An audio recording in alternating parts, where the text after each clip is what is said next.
Okay. So everybody see the first picture? Patchwork quilt. I've already told David why I had that picture up there. It's because that's what this lesson did to me. Oh, dear. Made me feel a little bit like a patchwork quilt. So Yeah. we'll Mhm. we will see how the Holy Spirit. And then I looked at this, a picture of Daniel and Mhm. Revelation compared, and I went, okay, that's what we're covering tonight. Good grief. Yeah, that's one of Clarence Larkin's diagrams. I'm sure many of y'all have seen those before, but I don't think we're going to have it quite as detailed as he has it, because we're not even going to Mhm. cover we're not going to cover chapter 2 of Daniel. I just so I really pondered this. I ran across this and I wanted to put it up here. Here's the mind that has wisdom. This calls for a mind that has wisdom. Mhm. John MacArthur said this unusual expression introduces a difficult and complex aspect of this vision. It will take much wisdom and spiritual insight to understand it, and perhaps only those this Mhm. last part I like, and perhaps Mhm. only those alive at the time will fully comprehend it. Mhm. So this was my prayer. Kind of add on to Dave, little addendum, that the scriptures would be enlightened by the Holy Spirit, our teacher, so that we are enabled to lay hold of the plain things, Mhm. which are the main things, in Jesus' name. Because I'm sure there will be some detail that we won't all agree on, but I think the plain things hopefully will Good. be the things we can agree on. So there's Mhm. Adrian. So we got a full complement of 10 now. 10's a good number. All right. Mhm. So what we're going to start out with, my plan is, well, first of all, let me ask you, if you were going to talk to someone about the Antichrist, where would you tell them to look in the book of the Revelation primarily? Mhm. Where would you tell them to look? What chapters? Well, right on. 13? Yeah. Big chapter. Okay. Where else? Any others?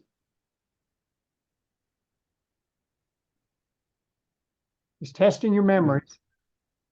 Yeah. So we saw in 11:7, right, that the Mhm. beast came up from the abyss. And Mhm. so just a touch there, little touch of the beast in 11. 11:7. Mhm. And we saw a little bit in 14, because we Mhm. saw one of the worst descriptions of eternal punishment in the Bible, actually. It's only in about 4 verses, but it's an incredible description. And who's going to go to the eternal destruction in regard to the beast? Tell me the things that you remember that will warrant. Mhm. Yeah. Remember? First of all, the beast himself, Okay, and then he the goes. false prophet, He goes. and But then the people gathered with him in war. Well, they just they don't go to eternal destruction, do they? so let me Yeah. ask you this. Let me change up the question just a tad. What do they do, or what can they do, or what will they do during this time that will give them no recourse, give God no recourse except to send them to eternal destruction? Remember what they'll do in regard to the beast? What will they do in regard to the beast? Take them up and worship him. They'll worship him, right? Yeah. And what else will they do in regard? Now you're getting it. So what else will they do in regard to the beast? Take the mark. Take a mark, right? There you go. So now so those are the things that you do. You take the mark and also worship his his image, right? So Image, idolatry in a way that is going to be most incredible in those last days. And what term did we talk about last week that we talk about him all the time is this, but it's not present in the book of the Revelation. That term that we talked about last week, that's not present in the book of Revelation, but we always call him blank. Antichrist. Antichrist, yes. Yeah, we call him Antichrist. And we find that if someone were to ask you, where would you tell them to go look for description of the Antichrist? What book? John. First John. First John, right? First John. First John. First Yeah. John. And give me two things, two aspects of the characteristics of the Antichrist that John mentioned in First John. Remember who his father is? That's a clue. Yeah. He denies that Jesus is the Christ. So he denies that Jesus is Christ, and that's one of the most important things, obviously. So anti, he opposes, and anti, he counterfeits. Two things. And so he denies that Jesus is the Christ. And so what did John say? Who's his father? And he didn't call him his father, but what is Satan? The father of what? Lies. Lies. Yeah, there you go. So in fact, that's one of his characteristics. He lies. What's another one of his characteristics? What is Satan a master at? A master of Deception. Yeah, there you go. Deception. Deceit. Okay. Right. Yeah, he's deceitful, he's deceptive. So this is the Antichrist that we're going to be looking at from a little bit different perspective tonight. We're going to begin with Daniel chapter 9, 24 through 27. Somebody have it. Well, actually, you can either have it or you can read it up here. I've got it on the screen if you see it, whichever one. Raise your hand if you got it out and you're ready to read. Yep. All right, Addison, go for it. Okay. 70 weeks have been decreed for your people and your holy city to finish the transgression, to make an end of sin, to make atonement for iniquity, to bring in everlasting righteousness, to seal up vision and prophecy, and to anoint the most holy place. So you are to know and discern that from the issuing of a decree to restore and rebuild Jerusalem until Messiah the Prince, there will be 7 weeks and 62 weeks. It will be built again with plaza and moat, even in times of distress. Then, after the 62 weeks, the Messiah will be cut off and have nothing, and the people of the Prince who is to come will destroy the city and the sanctuary, and its end will come with a flood. Even to the end, there will be war, desolations are determined. And he will make a firm covenant with the many for 1 week. But in the middle of the week, he will put a stop to sacrifice and grain offering, and on the wing of abominations will come one who makes desolate, even until a complete destruction. One that is decreed is poured out on the one who makes desolate. Great, thanks. Okay, so only 4 verses, but this is the backbone of biblical prophecy. If you don't understand these 4 verses, you're going to have a difficult time with the book of the Revelation and prophecy in general. Several of guys I read have been reading on prophecy. They say this is the single most important passage.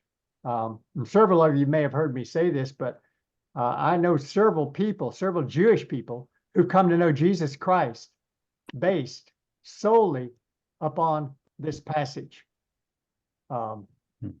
We'll talk about that. So we start out with a description, a time description. I think we've gone through this before, but it's worth going through line by line. So starts out with a description of 70 weeks. So what's a week according to Hebrew? What's 7 years. 7 years, right? So we got, okay, so good start. 70s. We got 77s. So Mhm. good mathematicians here. That's a total of 490. 490. All right. So, okay, who's it for? That's the first thing. What very specifically does the angel state? This is the recipient. Israel, Yep. How do you know? It's exactly right. because it's Daniel. He's talking to Daniel. Okay, that's a safe answer. And it says also, see up here, it says your people. Daniel's So- people and the holy city, yeah. And also we got, so Carlos and Jesse with these other two clues. He's speaking to Daniel. He's speaking to your people, speaking to your holy city. So it's very clear that he's talking to the Jewish people in regard to this 77s. Now, I'm going to skip through these items in 24. We're not going to talk about those. We just don't have time. I'm going to go on down to verse 25. And my question is this, in regard to this prophecy, if God has a stopwatch or maybe a starting gun, maybe that's it. You got a starting gun, and you're racing a 440 or the 400 meters. What would be the starting point for this prophecy? What's the starting point according to the text? What does he The tell us? command to restore Jerusalem. Okay, so it's pretty clear, isn't it? He says a command to restore. What does he say? Here it is. Know and discern from the issuing of decree to restore and rebuild Jerusalem. So we need to find a place in the Old Testament where that is described. I think you had this in your lesson. And where is that? At least one place that it's described. Nehemiah. Nehemiah. So you already see over here on the diagram, I've got the countdown begins with Nehemiah 2:5. Okay, so we're going to start counting here at 445 BC, and the countdown begins. And what are the first numbers that we can put into the equation? Let me ask the question a different way. You see the word until? What's the idea of until? From here to there. Yeah, so something's going to happen until something else then happens. In this Right. particular case, what's that something else that will happen? What does he say? What's the text say? Messiah the Prince. So Messiah the Prince. So he's speaking here. How would you say it another way? What would that indicate? What's he saying here? Until the first coming. First coming, exactly. Yeah. So let's get the time phrases then. He gives us then the time. We got the starting point over here. And so we've got the time phrases, which are 7 weeks and 62 weeks. So that would be the time until what? Messiah comes. Messiah comes, 483 years. So Messiah the Prince comes, and that's going to be after that time. I know Jewish men who've been saved with just this understanding. Just this understanding. Amazing. God's word is so powerful. Okay, so it will be built again with plaza and moat even in times of distress. Verse 26 now has another time phrase. What's the time phrase? 62 weeks. 62 weeks. So now we've got 62 weeks. Before we go on, though, let me ask you, though, would that include the 7 weeks? Logically, just using good logic. And I see Phil shaking his head.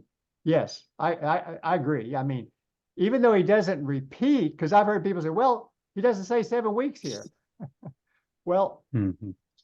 and so now we want to get, actually, I've got a little ahead of the game, because what are weeks now that we've already gone this far in the context? And I think context is king in interpretation, because Mhm. some of the Jewish people say, well, this is months or weeks, No, really years. truly weeks, but it's years, right? Yeah. And in the context, how do we know it has to be? Jeremiah. We can look at other places, but if you went to 445 and you count up, it's got to be in terms of years. If we start back at 445 and we add these numbers, they can't possibly be weeks or days. Okay. We could talk more about that, but it's not possible. So it's very hard to refute that if you let the context guide you in the interpretation. So then he says, he gives us another event. So we've got the Messiah has come. And what happens after 62 weeks? What does the angel tell Daniel will happen after 62 weeks? Messiah is cut off. Okay. So, which means what? His I don't death, The his death and crucifixion. Yeah, Is that so the that's the cross, right?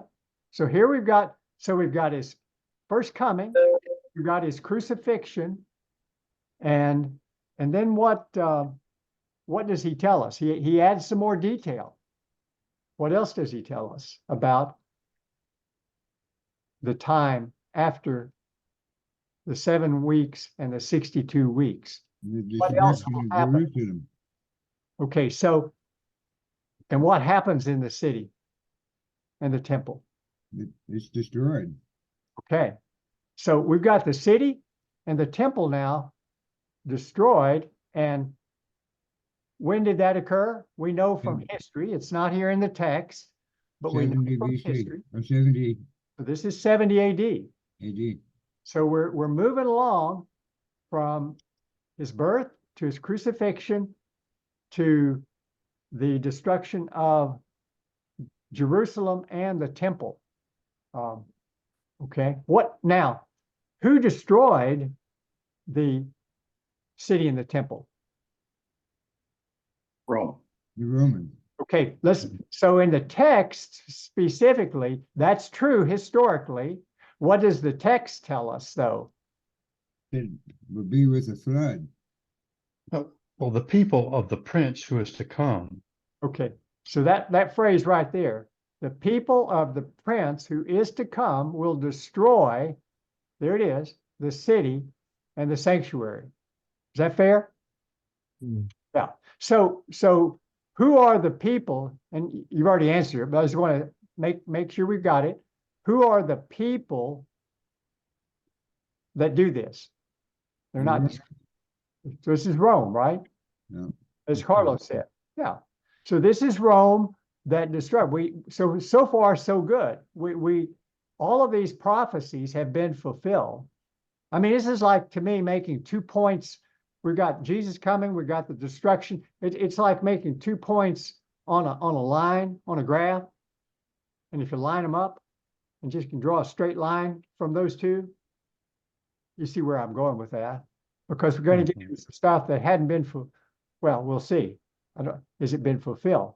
Because, well, first of all, Jesse said something else, and I want to make sure we don't miss it, because we're literally living in the times that this is being fulfilled. What else do you see at the end of verse 26 that's very significant for Israel, for the Jews? Mhm. What do you see? Desolations are determined. Yeah, it says desolations are determined, and in the context, this is Jewish. This is speaking about the fact, and he says also there will be war. Have we Oh, seen yeah. war Mhm. in Jerusalem? I mean- Yes. Yes. Have we even know, if you've opened up your internet today, you've probably seen it. So I just put on this little diagram that there's going to be war to the end. And it's decreed. Why do you think I put decreed there? What's implicit in that? Very important. It is going to happen. Because God. yes, God. yes, this is a sovereign God who is allowing this to happen. We must never forget that. God is on the throne, totally in control. And that's so important because I don't know about you guys, but my life's been a little chaotic lately. I have to be reminded that Mhm.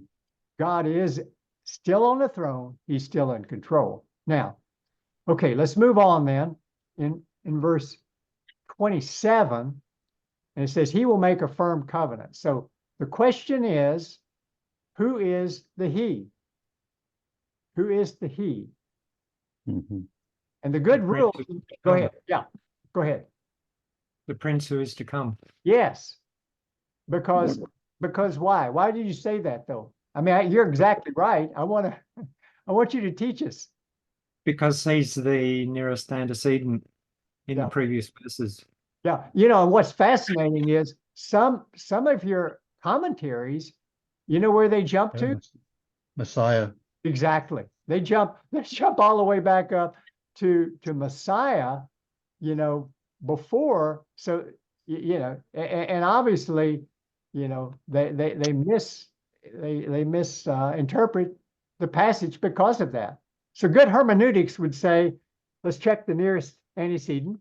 By the way, with that description of him in 26, do you see his relationship? Can we learn anything about him from 26?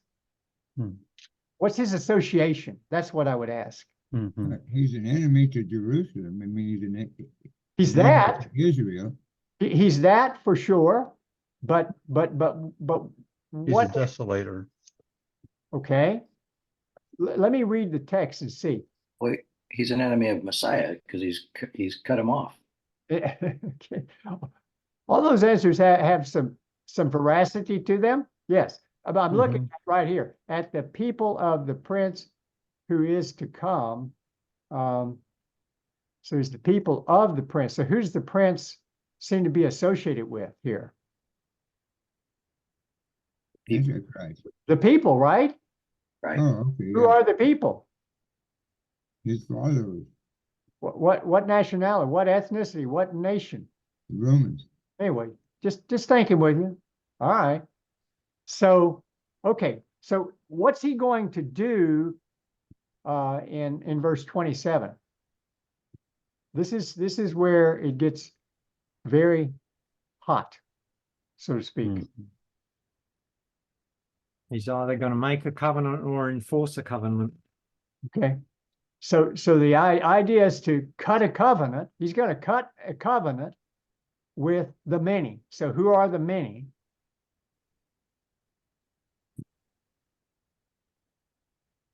Who would be the many that he's going to cut? Say again, PK. Earth dwellers. Okay. Not believe. Now keep the context in mind. If we go back up here to 24, talks about your people. So this whole 4 verses is speaking, addressing your people. Your people. Who, if that's true, who would you think the many might be if this whole section is addressing the same group? I'm leading the witness now. Sure. Why wouldn't it be the people of the prince? Could be. Well, I suppose it could be, but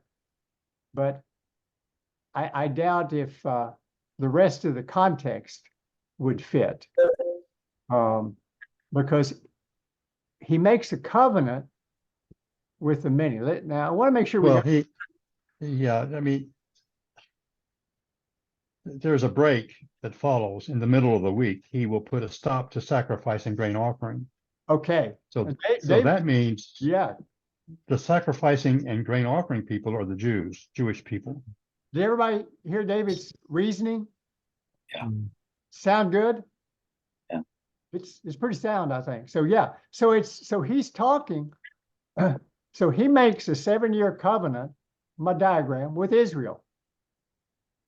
That's who this is, with Daniel's people. Daniel's people. And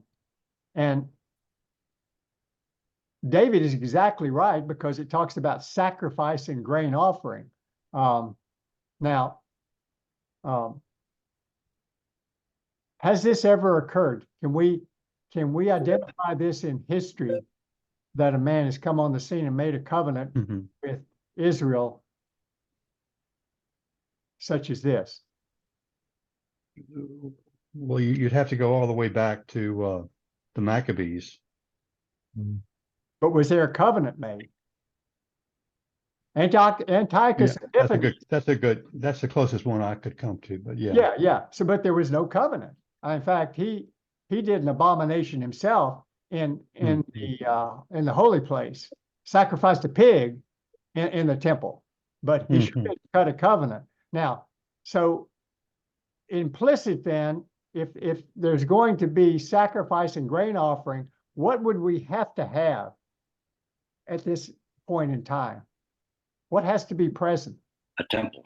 A temple. Great, Carlos. Yeah, we've got to have a temple. And there is no temple right now, but that's where you just look at this with faith. And remember, I talked about these first 3 verses, 2 points on line. Line up those points on the line, and the rest of it is going to be true. Okay? Because you got a straight line. So if we're right on 24 through 26, then 27 will have to be fulfilled. It has not yet been fulfilled, but it will be fulfilled. David mentioned and who is the he now? Because we're using a pronoun, but I want to try to get a little more specific about who he is. Who do we think he is? The Antichrist. He's the Antichrist. This is the Antichrist. This is the Antichrist. Okay. So what does he do in the middle of the week? Which the week would be how long? How long is this covenant? 7 years. How long? Well, 7 years. 7 years. Yeah, exactly. 7 years. So it's a 7-year covenant. And what does he do in the middle of the covenant? Essentially, does he keep it? An abomination. So basically, he's breaking the covenant, right? Yeah. So he breaks the covenant, and as Jesse said, he commits an abomination which makes desolate. Now that ought to send off bells in your ears. An abomination that makes desolate. And he does it specifically when? At the midpoint. So we've got 3.5 on one side. We've got 3.5 on the other side of this 7-year period. You with me? Makes sense? Yeah. Very important. Really foundational. This is a foundational prophecy.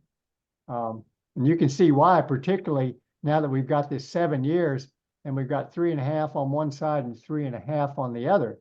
So can I get someone to read Matthew 24, 15 through 21? Matthew 24, 15 through 21. Let's see. David's got it already? Okay, go. Great.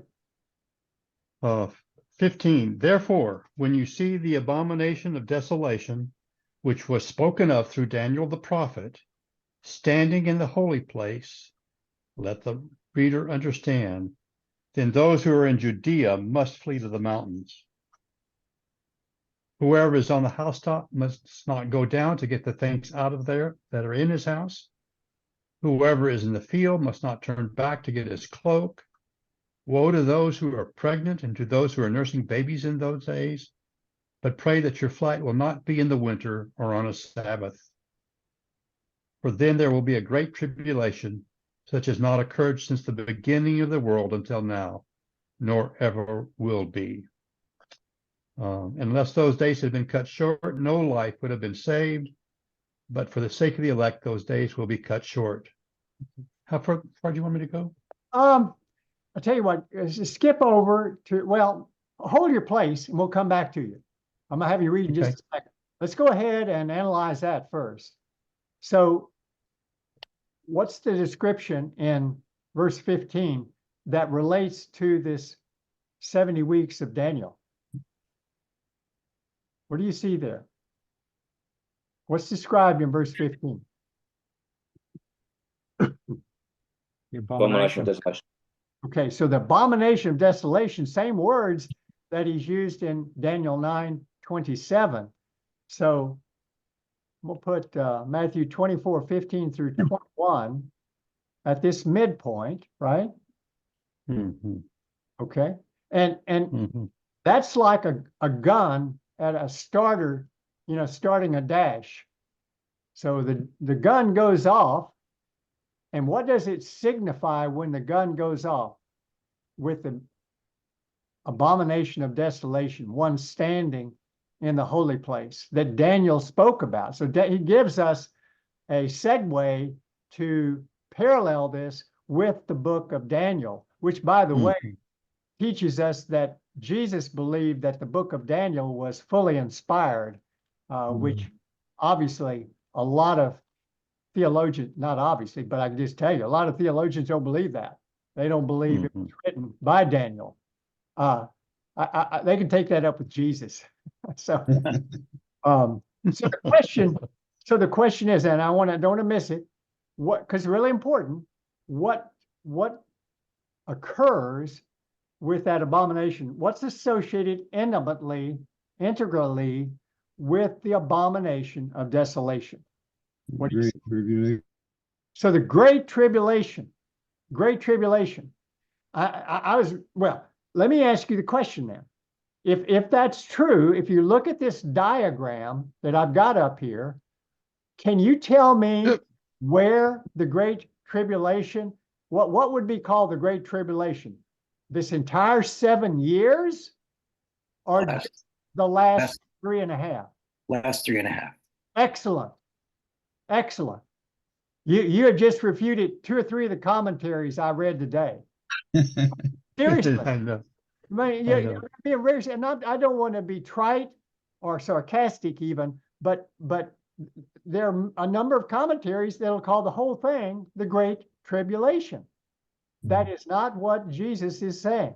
Now, so good, Carlos. And so the question, what's so unique? And this is another critical parameter to define the Great Tribulation. What is unique about this time period in the history of the entire world? Got to tell me. Yeah. It's the last 3.5 years. I can't argue that. That's a safe answer. So judgment. So in the context, okay, look at verse 21. I want you to look at verse 21, and let's see what the Holy Spirit has inspired even Jesus to say, to define this period. What do you see very unique, very special, very specific? It's unlike any other event in history, so it's yes, it's not occurred since the beginning until now, and nor ever will. So how many of these are we going to have? One. Uno. One. That's it. No more. So that's really important, because your preterist friends have trouble with that portion of the verse. Why do I say that? And I love my preterist friends, by the way, if anybody's watching. But they Mhm. interpret the abomination of desolation historically as being fulfilled in what event? I've got it on the diagram. Hmm. Yeah, 70 AD. Like there. Destruction of the temple. They said that's when it was fulfilled. Now, if that's true, and there were maybe 1 million Jews, maybe 1.2 million, Josephus has the number, and some people think it's overestimated, but there were a lot of Jews killed, for sure. Was that the greatest decimation of the Jewish population in the history of the world? Unique, never to be No. repeated again? We don't have to go back too many years, do we? No. The Nazi That's the Germany. Holocaust. Yeah, we go to Nazi Germany. And so the point being, I don't want to push this, to ad infinitum, but just the point of how unique and special this time is. And so it hasn't yet occurred. It has Yeah. not yet occurred.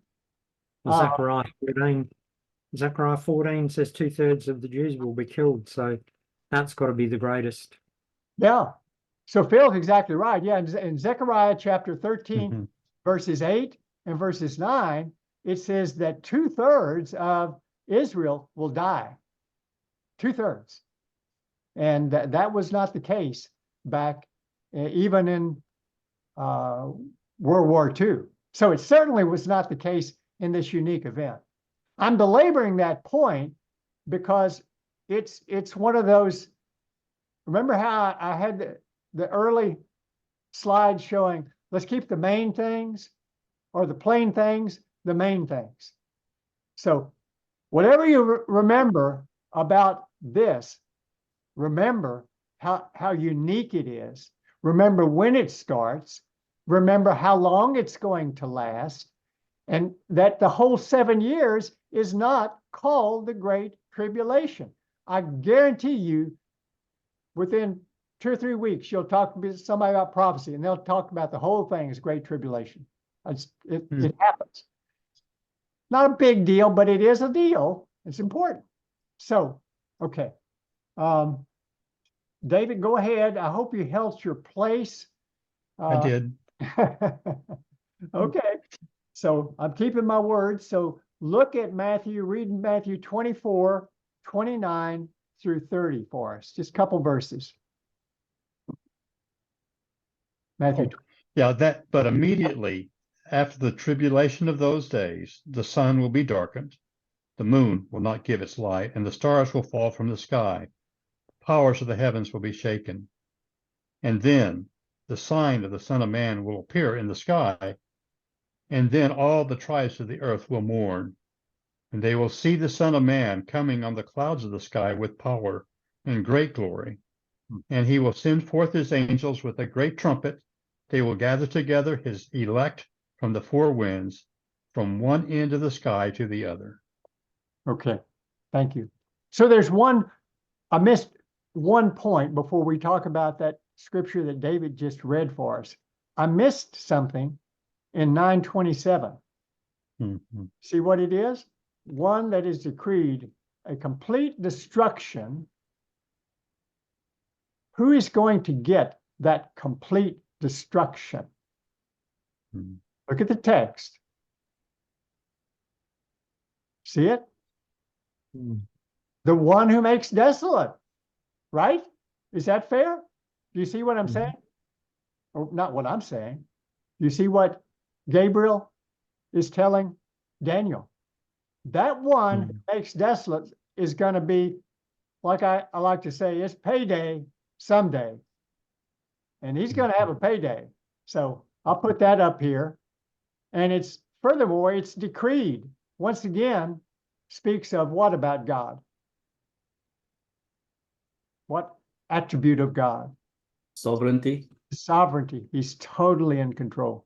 So that's what we see. Now, the passage David read for us was 24, 29, 30. So I've got that right here at the end of the tribulation, because that's what David told us in the passage. And we see a parallel passage in which chapter of Revelation? Say again, I missed that. Somebody say it. Which chapter of the book of the Revelation would I go to see a parallel passage? When do we see Jesus returning? And when are we going to be riding on white horses? 19. 19. Yes, sir. Second coming, 19. 11 through 21. So that patchwork quilt that I showed you at the beginning, I'm trying to put together little pieces of the patchwork and attach different scriptures to help us show that they all fit together. So we've got the Antichrist coming.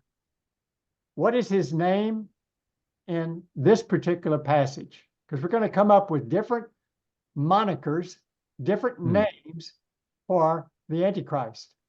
The beast. Okay, what's he called in specifically? What I want to focus on is Daniel's 70 weeks of Daniel. What's he called? What's he The called? one who makes desolate.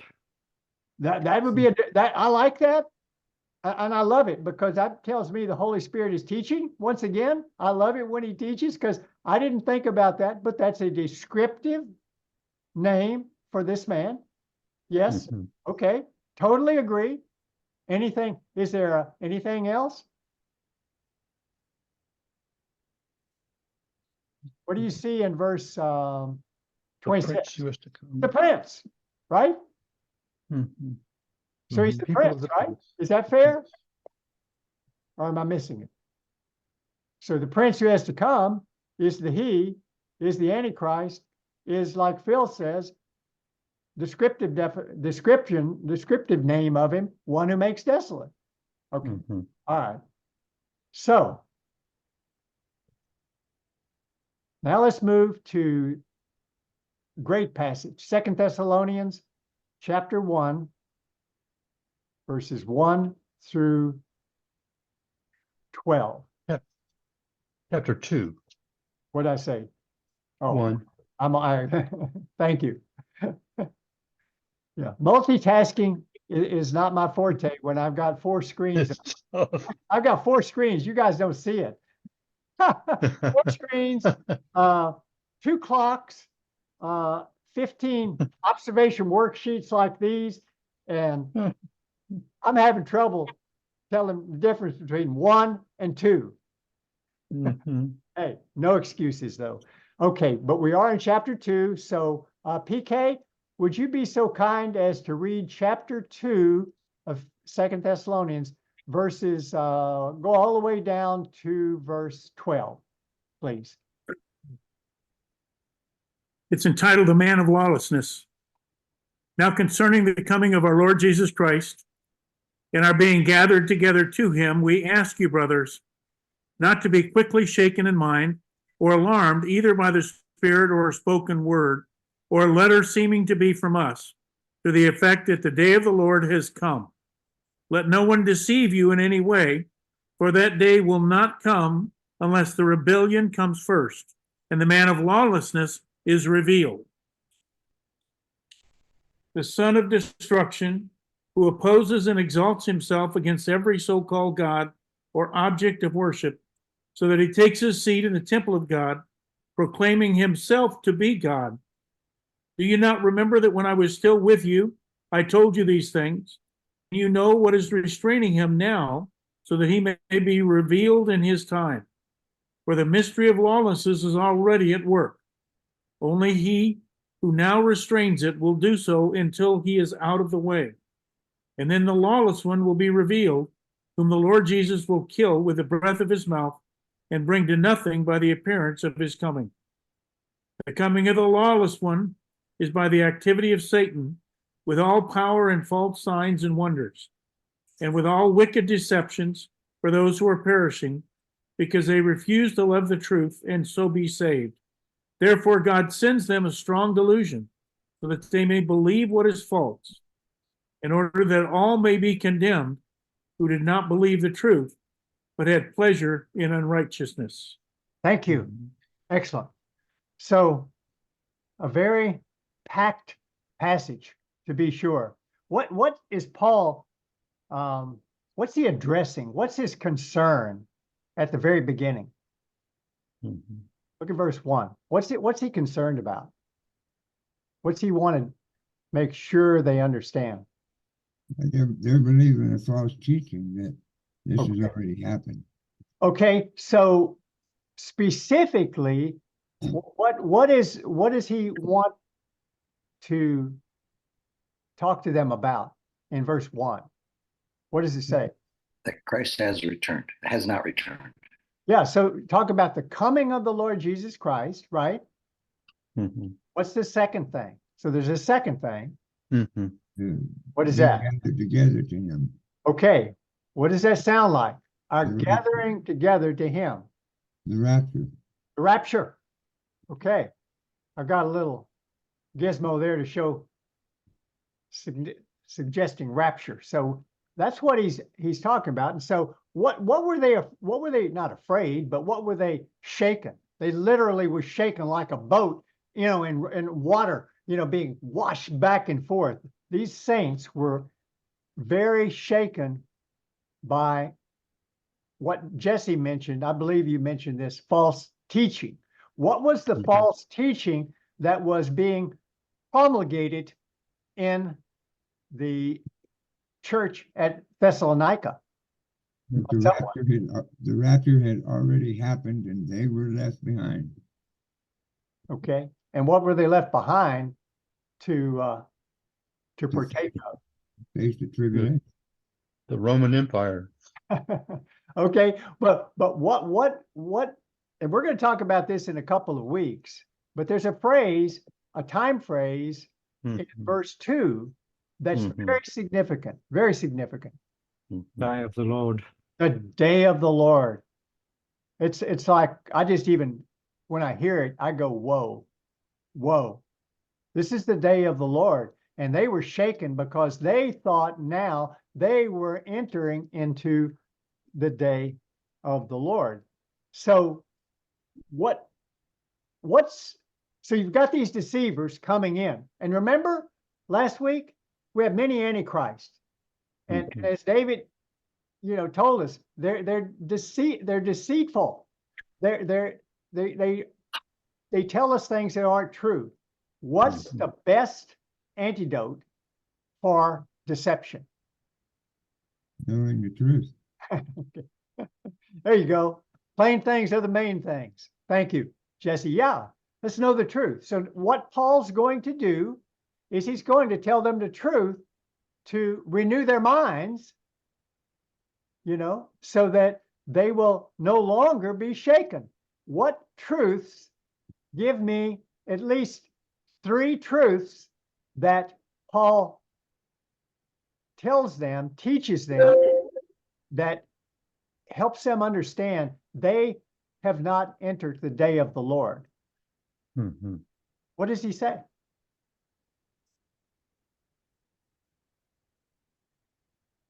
What has to happen before the day of the Lord occurs? Yeah. Verse Rebellion 3. First, Okay. the So, man has to be revealed. so First, yeah. So one thing would be, say it one more time, PK. until the rebellion comes first. So number 1, or apostasy. And I realize there are different ways people can look at that, but let's for right now call it a rebellion. But there's another way we could look at it. We'll talk about that when we get to the rapture, possibly. Not tonight, of course. But so one thing is rebellion. Second thing, PK, you said it already, I think. The man of lawlessness is revealed. Okay, so number 2, we got the man of lawlessness is revealed. Who do you think? Well, without the context, you might have a hard time saying who that is. But from the context, who would it be fair to say that individual is? The Antichrist. The Antichrist. The Antichrist. Right? Now, Now, before we get there, I want to get there's a third reason. This one's a little harder. There's a third reason, and see if you see it. You actually have to read on down in the context. He sits with God in the temple. Okay. But there's a that's all that wouldn't that be incorporated in the revelation of the Antichrist? I mean, those are some of the characteristics of it, but there's something else that Paul tells them about. That, The restrainer is not yes. removed yet. Amen. Excellent, Phil. The restrainer has to be taken out of the way. Right? That's what he's saying. So we've got three reasons that this cannot be, and Phil is getting that from which verse, Phil? 7. Okay, so I'll go ahead. I'll read 6, and you know that what restrains him. Who would him in a context be? Man of lawlessness. Man of lawlessness. Okay, so you know what restrains this man, so that in his time, I love that phrase. I don't love it, but that means he's got a specified time that's his. I want to chase that, but we better not. We're running out of time. He may be revealed. For the mystery of lawlessness is already at work. Only he who now restrains will do so until he's taken out of the way. So, real quick, not going to spend a lot of time. Restrainer. Who's a restrainer? I mean, I want you to think with me. If the Antichrist is a supernatural power, is he a supernatural power, or does he have supernatural power? Yeah. Yes. I heard somebody say yes. And so, according to Revelation chapter 13, verse 4, that Satan has given him his authority and power. So we know that this man has power. Therefore, what is it going to take to restrain this man coming on the scene? Just the Holy Spirit. Okay, something stronger than his power. And and there's argument. We're not going to go there, but some people would say, what would some other people say? Just so we get it real quick. The church. The church. But then who is the church? Who's the church filled with? We hope. Believers. Believers who are in turn filled with the Holy Spirit. Oh, okay. So the Word of God too. Yeah, the Word of God. It's the Word and the Spirit. I don't know. No, it's all good because they're all powerful and supernatural. So, okay, now we got the three reasons they shouldn't be worried. And going back up here, he's called the man of lawlessness. And what else is he called?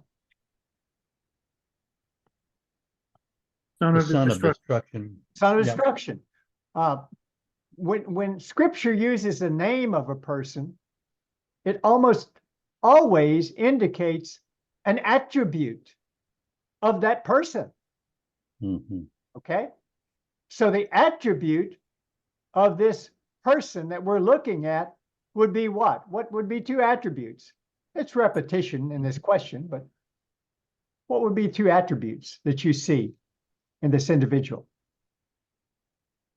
He's going to act what? Righteously? No, Is he going to act righteously? No. No. I mean, right there, he's lawless. He has no laws. There are no laws for him. Isn't this what the world's been wanting?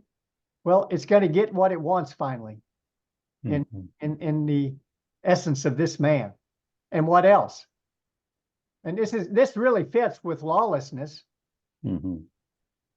What is the other characteristic of this man? He's a what? Liar. He's a liar. We've seen that. He's a son of what? I've got it highlighted. Destruction. Destruction. This man is not a builder. He's not an edifier. He's not an equipper. He's a destroyer. So we're beginning to understand some of the attributes of this one. And what do we see? He's a deconstructor. It's to my mind.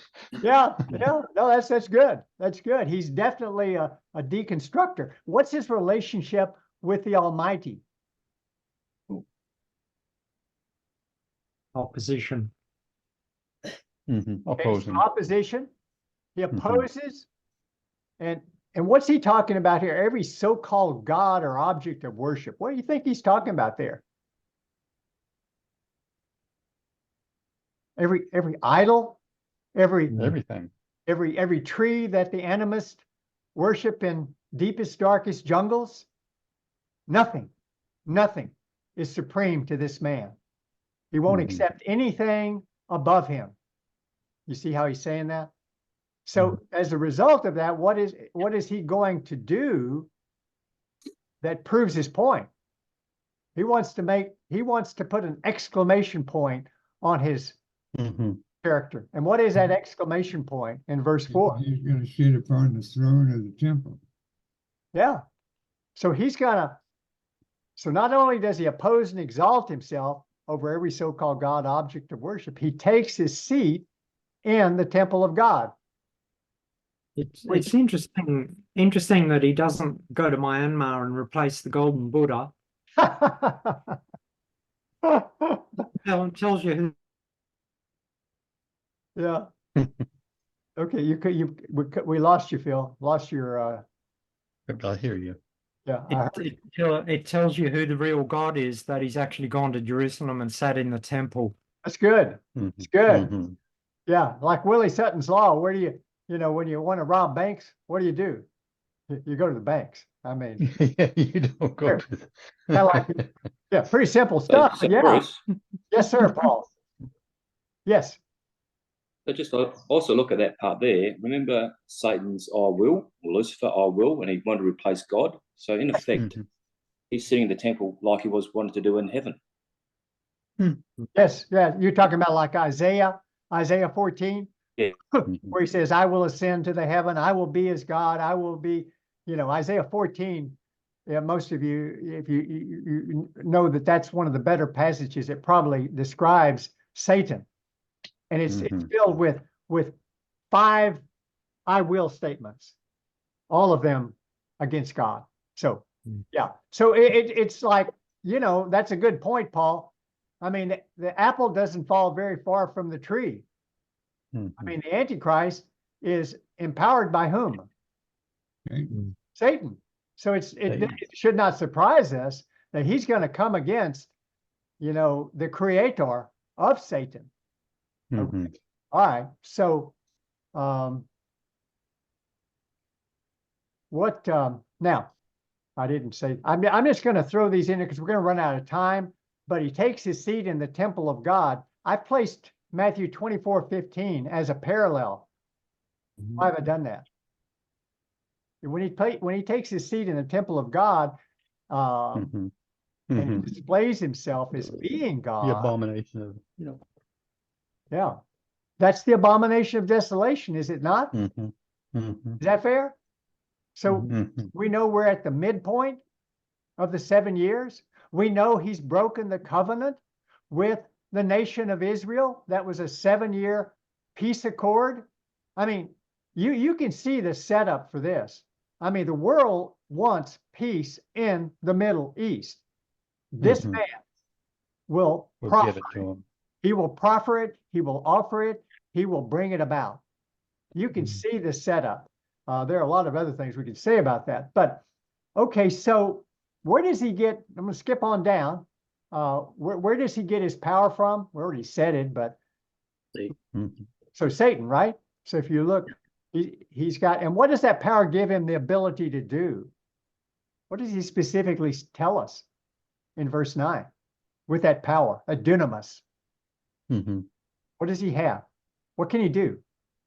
Signs and false wonders. Say again. I think you got it. I just kind of signs and false wonders. Yes, exactly. I mean, he's the greatest magician that ever lived. He's going to pull them off. He's going to pull all kinds of rabbits out of the hat, right? But it's too bad they're not. Is he also going to allow for the rebuilding of the temple in Jerusalem? Yes. Yes, I think that's fair without going into detail. It has to be rebuilt. Mhm. The only way that can be rebuilt is under someone's power that can hold off the Muslims from attacking and destroying Israel. Mhm. I mean, there's no way. You couldn't do it now because the third most holy place in Islam is on Temple Mount, right? The Al-Azhar Mosque is on Temple Mount. You couldn't build a temple there today. So this man is going to pull it off, and we have to have a temple. But that's going to take faith on our part to believe that that's what it says. But we know it doesn't just say it here. It's implied in Daniel 9:27, right? Because remember what David read for us or told us, that sacrifices and the offerings would have to cease. Jews don't have a place to do sacrifices and offerings today. And furthermore, in Revelation chapter 11, verses 1 and 2, we see something about a temple, right? Mhm. That. Heavenly. So the temple in 11, 1 and 2 is going to be trampled what? Underfoot by whom? Gentiles. By the Gentiles. For how long? 3.5 years. 3.5 years. Okay, Yes. so we got to have a temple. So good. Oh, I lost Paul here. So good point, Carlos. And let's just keep on rocking here. In verse 10, well, pretty much said the same thing, right? With all deception and wickedness. Now, but now it gets to the people that it's impacting. And gosh, we're going to just run out of time. So I would love to talk about this passage. We really just don't have time.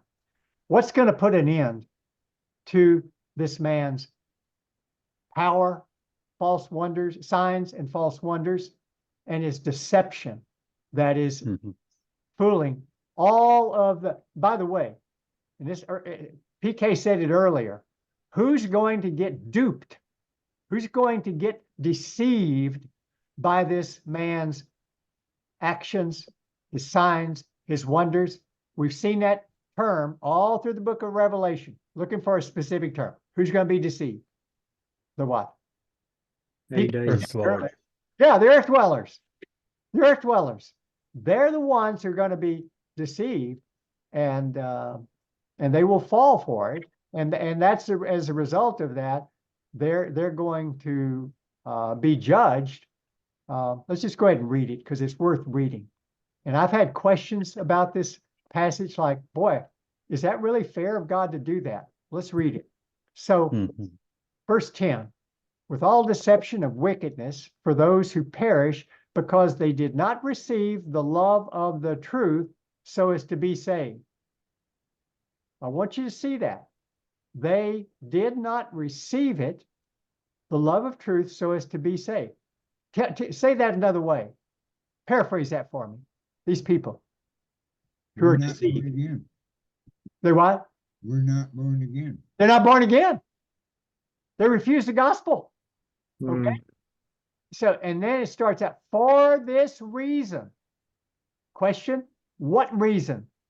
What reason? Context. We just looked at it. They blasphemed the Holy Spirit by Yeah, rejecting the gospel. So they refused to be saved. They refused truth. They turned their back on it. They hardened their heart. They stiffened their neck.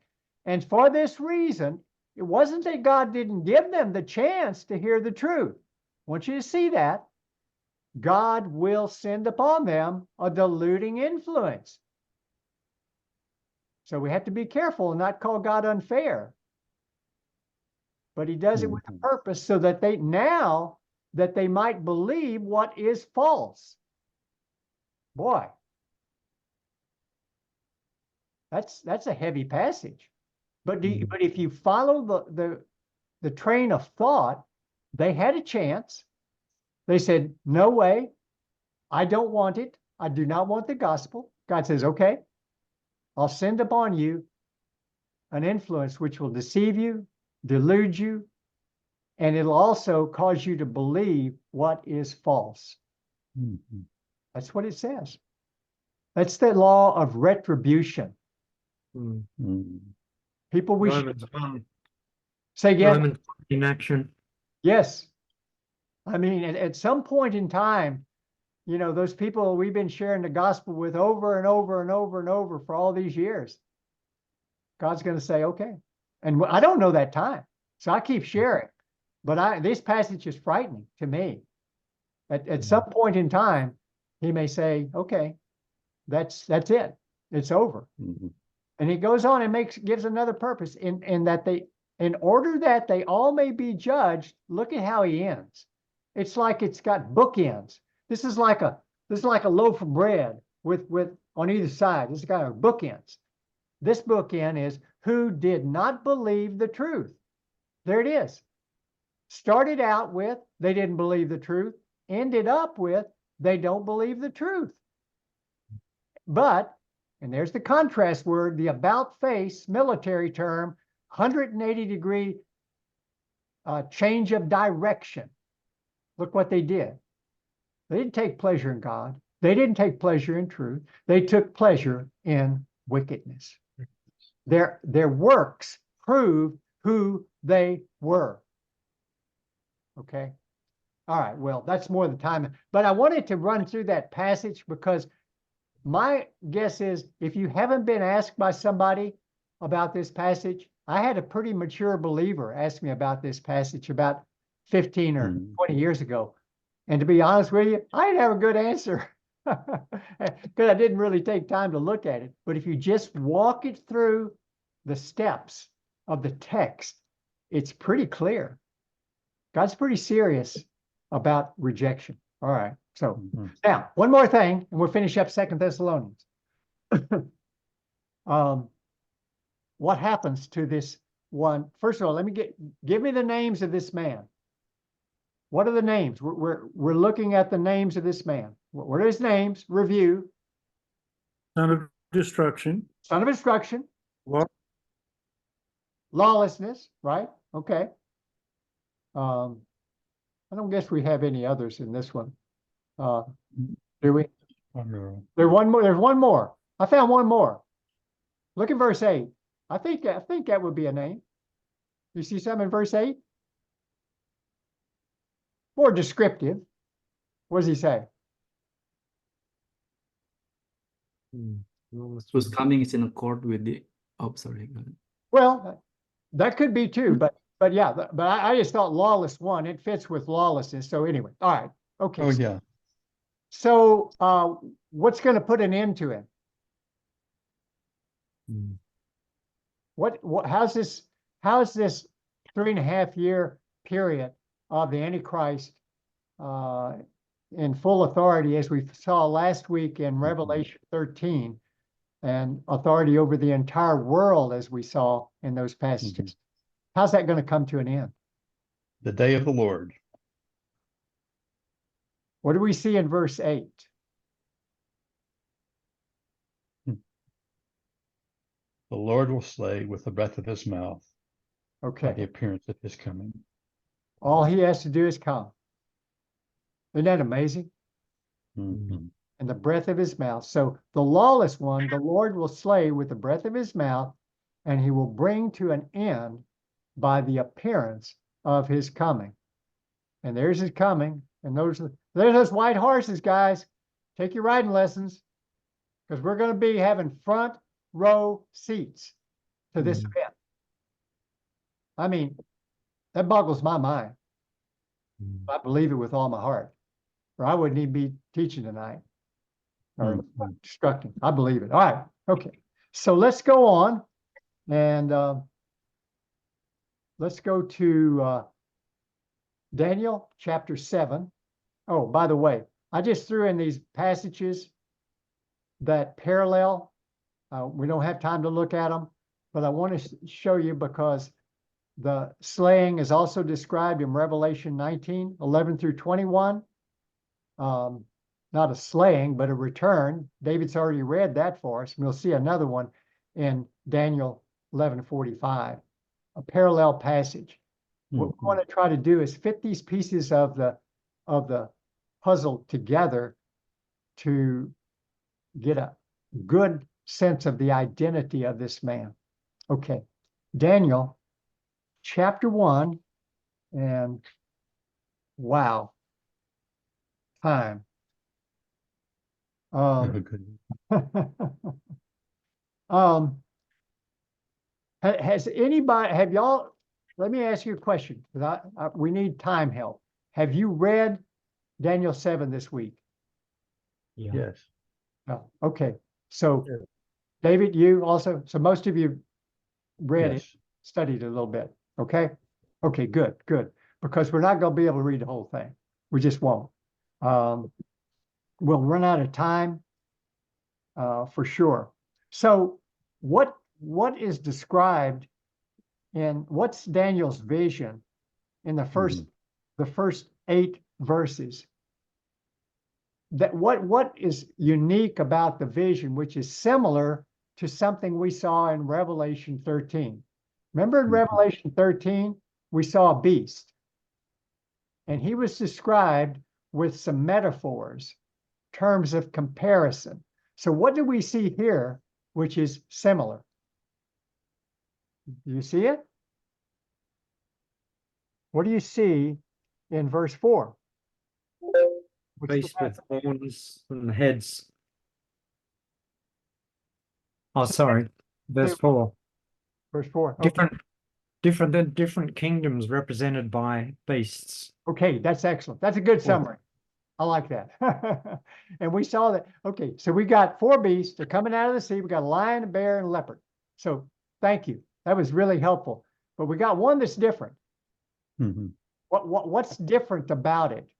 What does he describe that's different about this beast? I'll tell you what. Let's go ahead and Phil, why don't you read verse 7 and 8 of Daniel chapter 7? Right.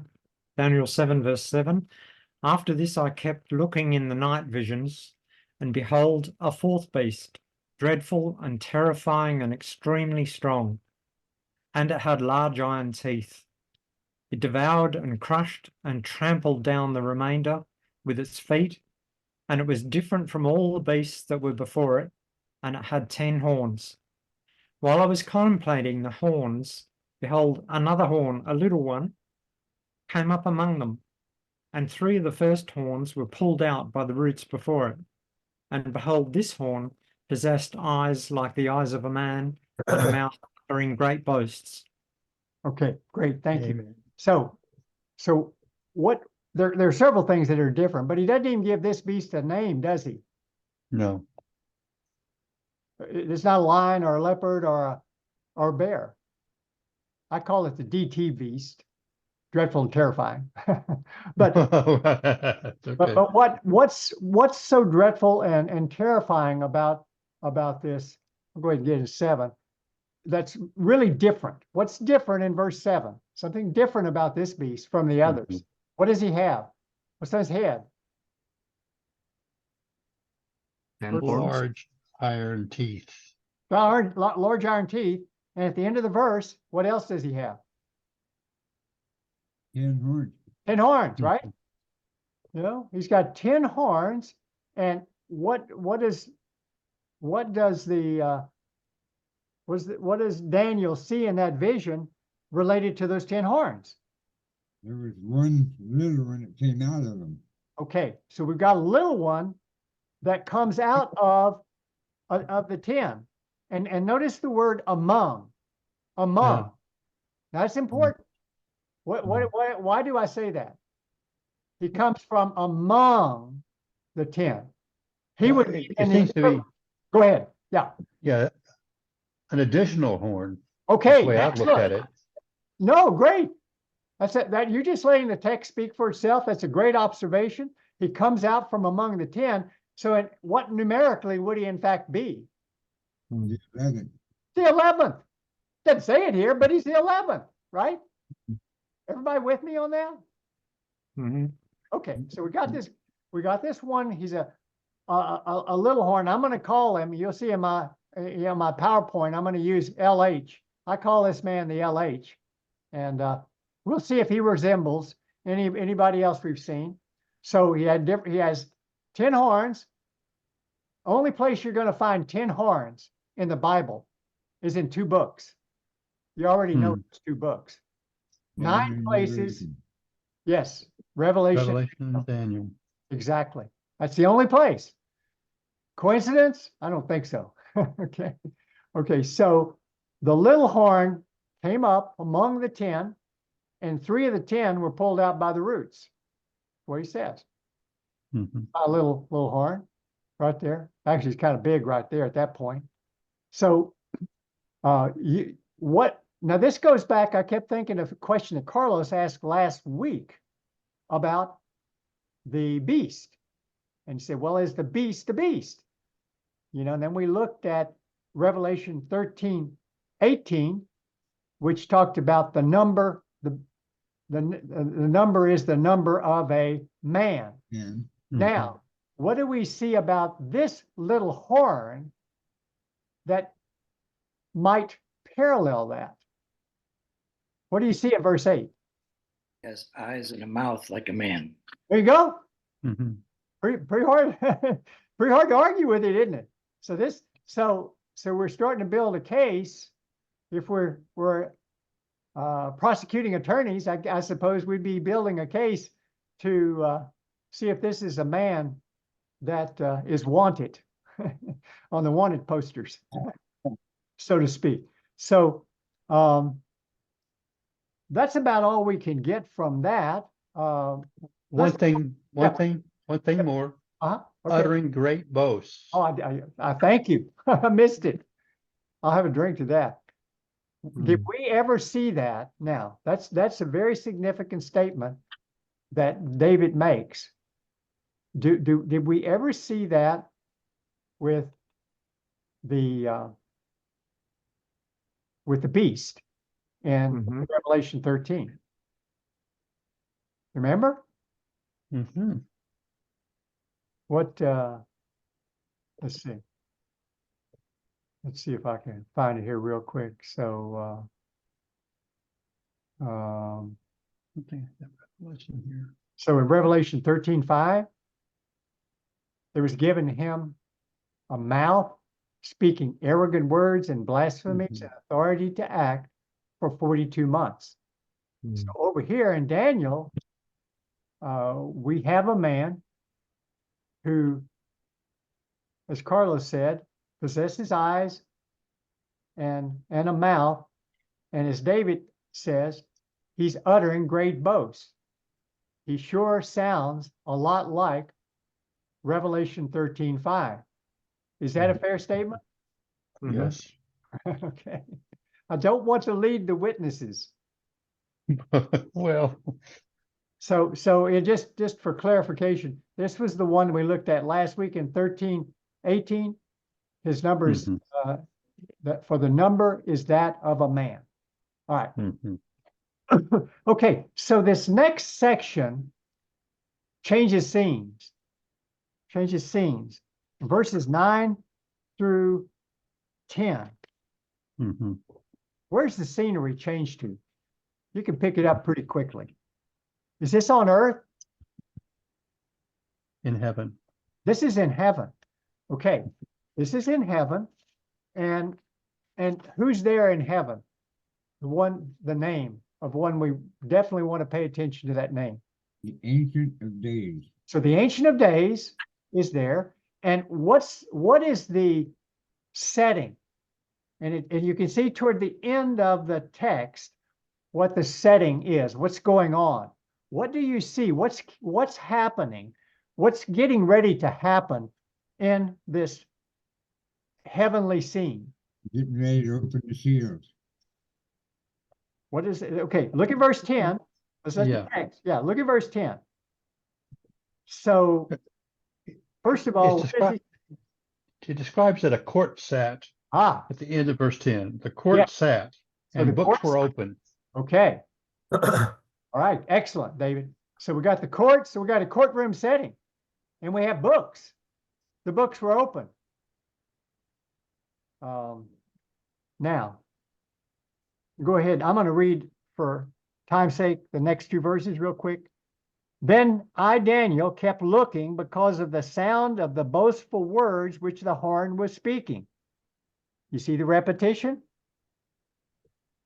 of this characteristic? It's got, I call him Mr. Big Mouth, or LH, Little Horn. But so I kept looking until, so there's your time phrase, until the beast was slain and its body was destroyed and given to the burning fire. So what's he telling us? Now, keep the context in mind. Courtroom setting, books are open. What would you say this is? What's the verdict that's been passed? Guilty. Guilty. If I could bias you a little bit, he's guilty. Who's guilty? Who's guilty in verse 11? Who is that? The little horn. That's the little horn. That's The the big one of- mouth, the little horn. The horn. He's guilty. And his sentence is what? Death. He's Even dead. fire. In fire, right? Yeah, the burning fire. So to get that up on the screen here. So both words, LH, he's slain, right?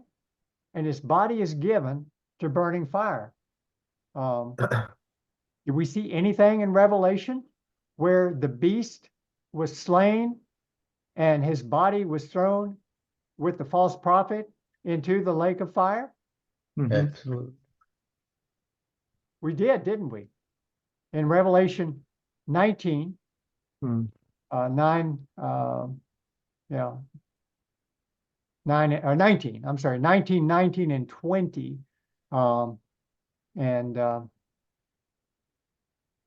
Just to show you, I saw the beast and the kings of the earth and their armies assembled to make war against him, against Christ. This is that second coming we looked at earlier. And against his army. And the beast was seized, and with him false prophet. And look where they're thrown. It says they were thrown alive into the lake of fire that burns with brimstone. So you see the parallel with Daniel chapter 11. We're just piecing this together to show that these are talking about the same individual. Is that a fair statement? Go ahead. Can I throw something in, Bruce? As long as the curveball is not too curvy. Go ahead. In Revelation 19, those verses where it says the beast is thrown into the fire, you often read in commentaries that they were thrown in without judgment, but that's not what Daniel says. Right. That's it. Right. No, great. That's a great curveball. It tells me you're looking very closely at the text. You understand what Phil has said? Everybody see that? I mean, over here it says he in chapter 19 it says he's thrown alive. And I'll be honest with you, Phil, I don't know how to resolve it except say, well, he's thrown in the lake of fire. Here it says he's destroyed. I don't know, but that's good observation on your part. So let's keep on rocking and rolling. We got the beast, because we're going to run into him again.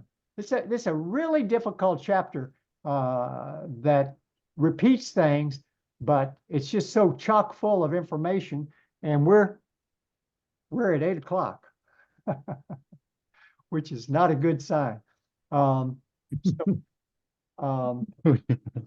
gonna just run through some of this because this is not so much about the beast. And Daniel 13 and 14, we see the Son of Man comes up and he receives a kingdom. What I like about this, though, if you think about it, I want you to think with me chronologically, progressively, sequentially. You've got a courtroom setting, you've got a judgment, and then you've got a kingdom. Any bells going off? Revelation 19.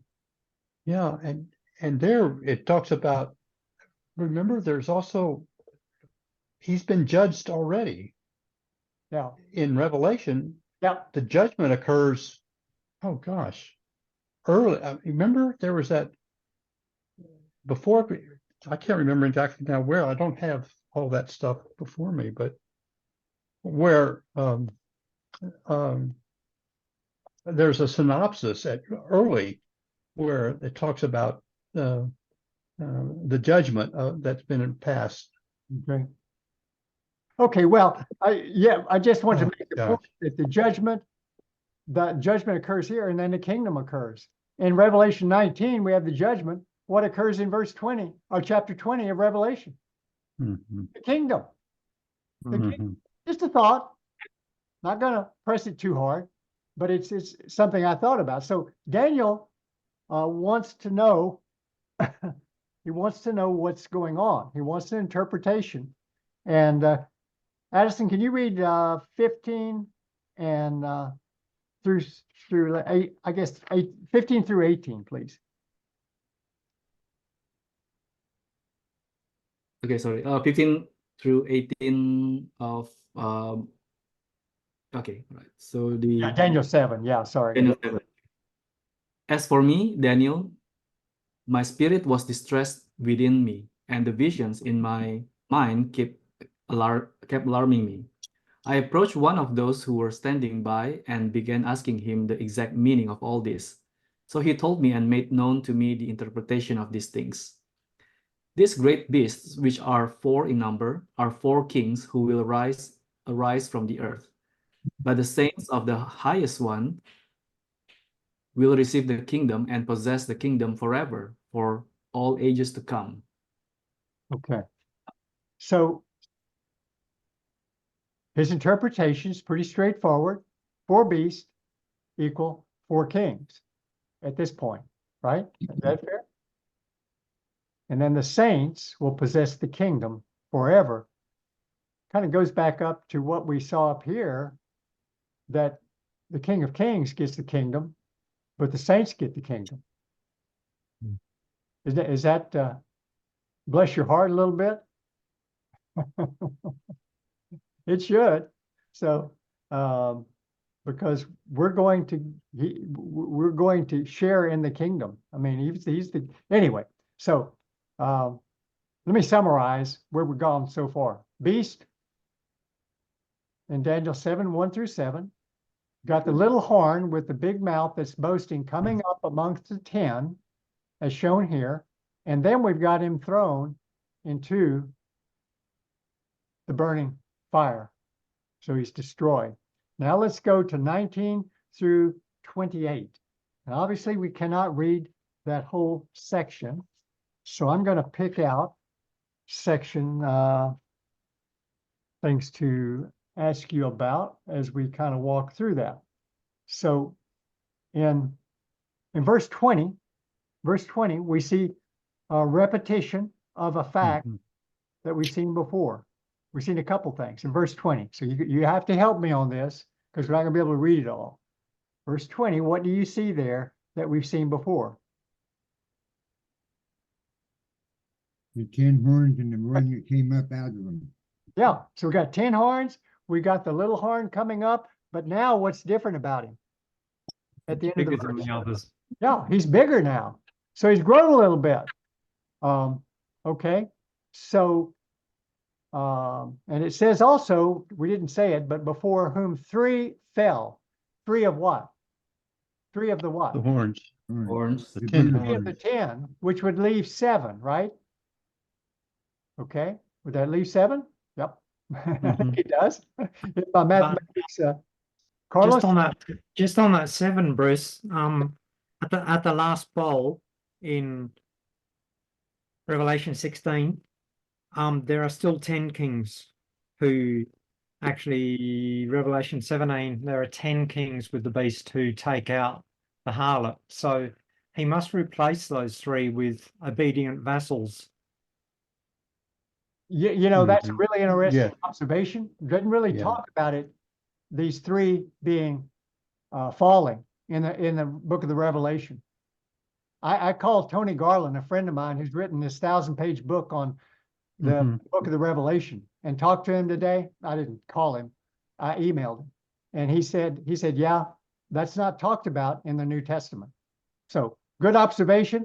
You know, it's not one of the plain things, which are the main things, but you know, it's one of the confusing things. That's why this is a patchwork quilt. Okay, so what is in verse 21, what's the little horn doing? This is important. Important fact. What's he doing? Making roar. Okay, so he's Hand making over war against who? the saints So he's making and war. overcoming them. Where does that sound familiar? Revelation 13:7. It was given to him to make war with the saints, almost the same statement, and to overcome them. Okay. You see what we're doing here? We're interdigitating these passages in Daniel 7 and in Revelation chapter 13. So it's talking about the same individual. There's the cross reference. So in verse 22, it describes something that's already happened, but it describes it again. What's happened to the beast before? What did we see happening to the beast? Cast out. Yeah, so he's thrown into the fire. Look here at this one. Go ahead and read that one, Jesse. Read 22 for us. Until the Ancient of Days came, and the judgment was made in favor of the saints of the Most High, and the time came for the saints to possess the kingdom. Okay.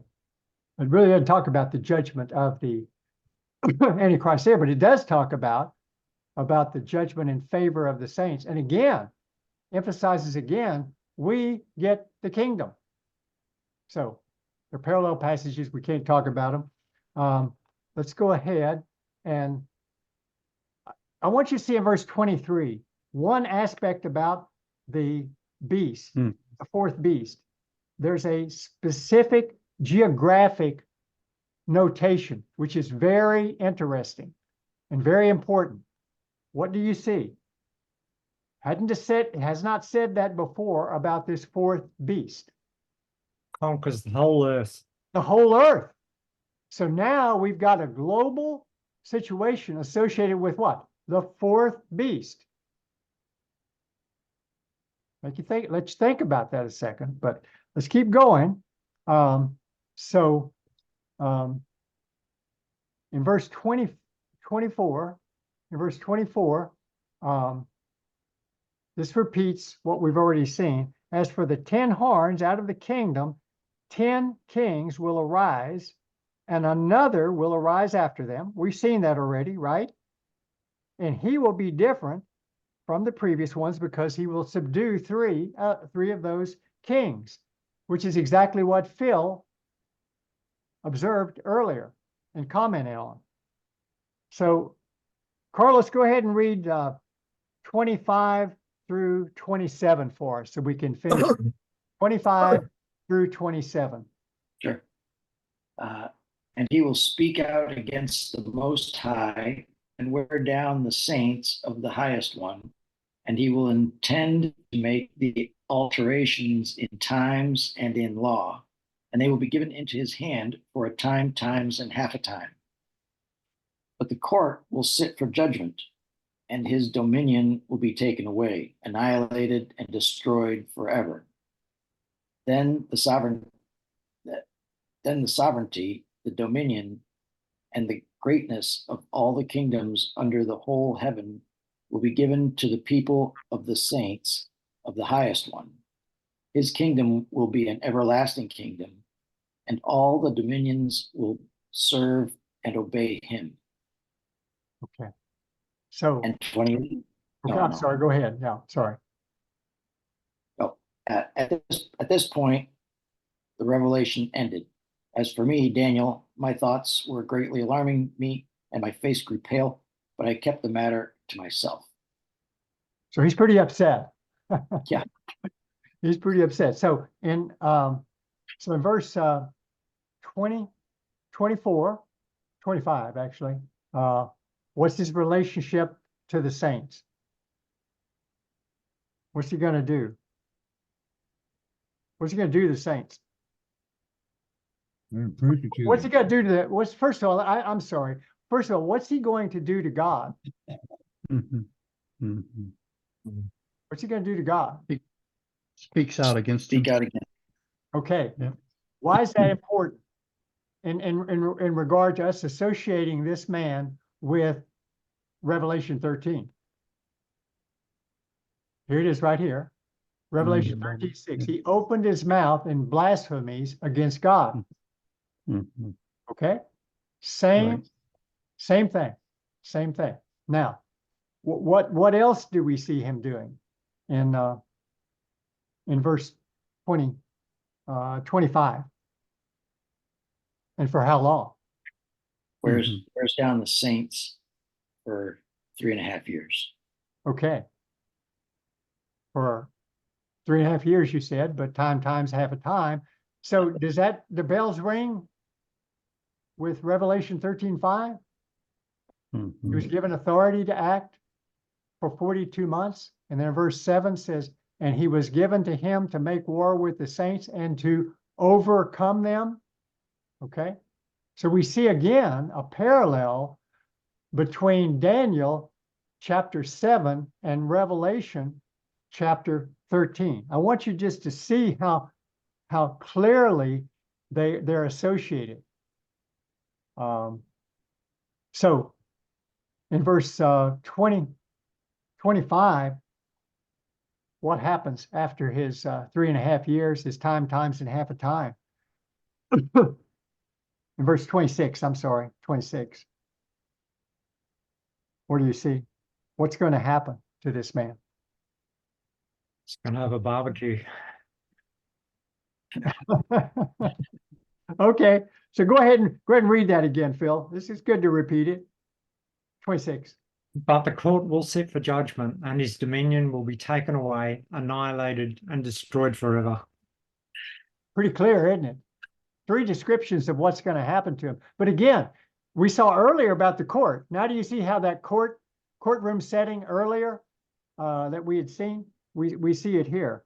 But the best news is yet to come, because what's the result for the saints? Mm-hmm. Here they were in 25, they're being worn down. I'm tired, they're saying, but what's coming in 26? I'm sorry, 27. We take over with the Most High. Okay, so in 27, it says the sovereignty, the dominion, and the greatness of all the kingdoms will be given to the saints. That's us. That's the 11 people who are in this Zoom tonight. We'll have to wait and see what that looks like, but Got a question, Bruce. go ahead. The word saints, as we read it in Daniel there, do you think Daniel was only seeing saints from the Jewish perspective, that it was the Jewish believers, or should we read that as us too? Well, I was afraid somebody'd ask that. Well, I think both. I think it's both. I mean, now, if you I've heard people say very specifically, I know. if you look at the saints, because it's a Jewish book, but I think it's also includes me, you, David. I mean, I think we're going to get the kingdom.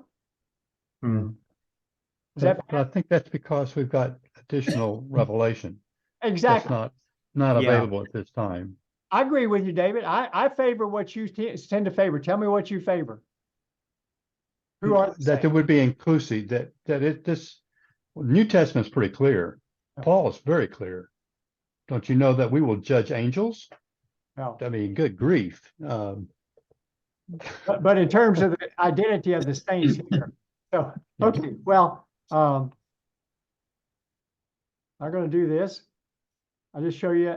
I'll put that up there just to show you the differences, the similarities we've seen between Daniel and Revelation. Mhm. You take a snapshot of it or whatever, and there it is. So we've seen a lot. So we see pretty Mhm. clearly. Now, Daniel 11:36 through 45 Hmm. is is Oh my. it's going to be done in warp speed. First of all, who is? Let's go ahead and read. We can read some of it. And Adrian, can I get you to read just the first just read the first verse, because we're going to run out of time. That is 36. 11:36. 11:36. Then the king will do as he pleases, and he will exalt and magnify himself above every god, and will speak monstrous things against the God of gods. And he will prosper until the indignation is finished, for that which is decreed will be done. Okay. So if you've done the study, who do we think the king is? Who is the king in this particular setting? Let me set the context for you. Up to verse 35. Mhm. The first 35 verses have 135 fulfilled prophecies. So exactly fulfilled that the liberal commentators say there's no way Had been written before. book, exactly, David, this book cannot have been written when it was written back at about 500 BC. It has to be 160. And so you'll find that 160 BC. You'll find that anyway. But the point being, so all of those prophecies have been fulfilled. Now we come to one called the king. And who do we think that is? Got to help me. We've already studied it.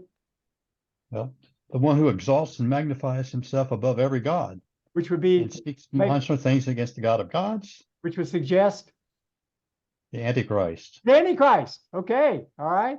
So he's going to prosper until the indignation is finished.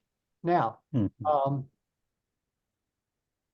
there's the king. I'm going to go through this because I want to get to the last part, which I think it talks about battles, Mhm. and it talks about this man's character. So Mhm. if you read this section and you looked at the maps, you drew them out and everything, what would you say about this man's character? What is he in love with? What is the God that he worships? Other than himself, of course. But what is the God that he worships? A God of fortresses, Yes. a God whom his fathers did not know. Yes, verse 38. Yeah. Mhm. So the point. So what does he like to do? Okay, what would we call that? I mean, if a man wants to worship a God of fortresses, what does he want to carry out? What does he want to do? What does he To take everyone down. okay, war, right?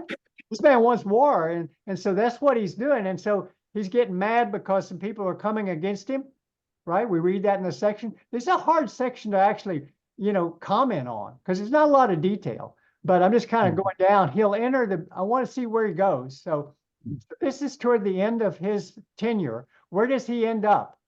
This is important. Where's he headed for? Verse 41, the beautiful land. That's great. Yeah, beautiful land, and he's fighting with a bunch of people who are trying to take him out, and so he's at war, but he's winning.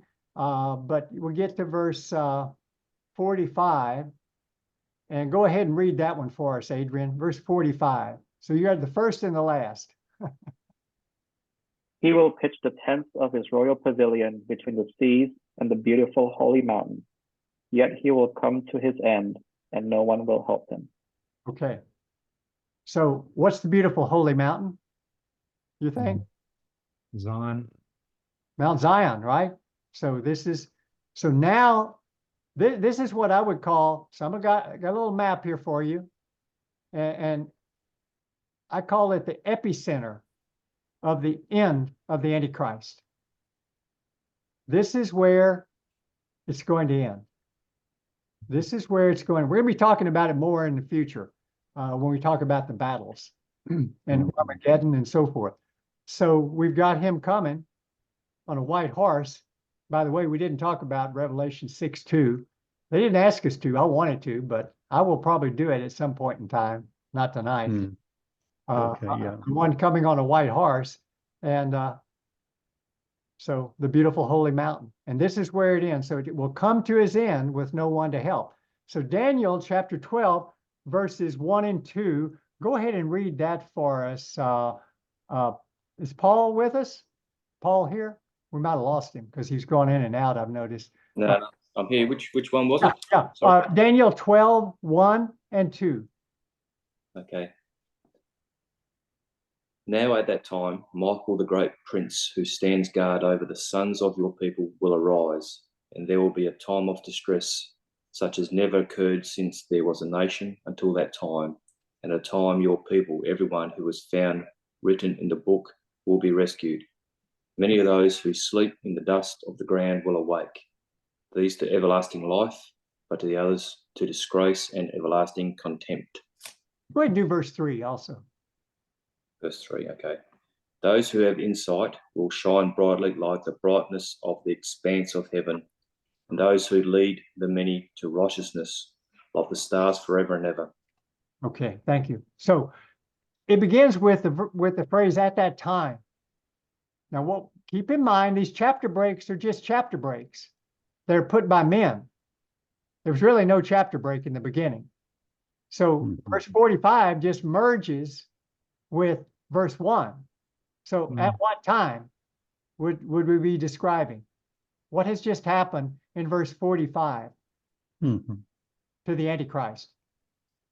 He has set up his royal pavilion between the seas and the beautiful holy mountain. So in Israel. And what's happened to him at the end of that verse? Comes to his end. So no one will help him. So it's at that time which Daniel arises, and he kind of goes back in time because he calls this. What time phrase does he use? So it was generally at that time of, I would say, of the rule of the Antichrist. But what time phrase does he use in verse 1? Description. Very unusual.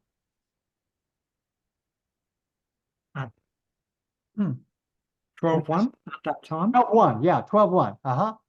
It's a time phrase. So at the time when he comes to his end. Okay, so in 12:1, Michael is talking about this time, there it is, of distress.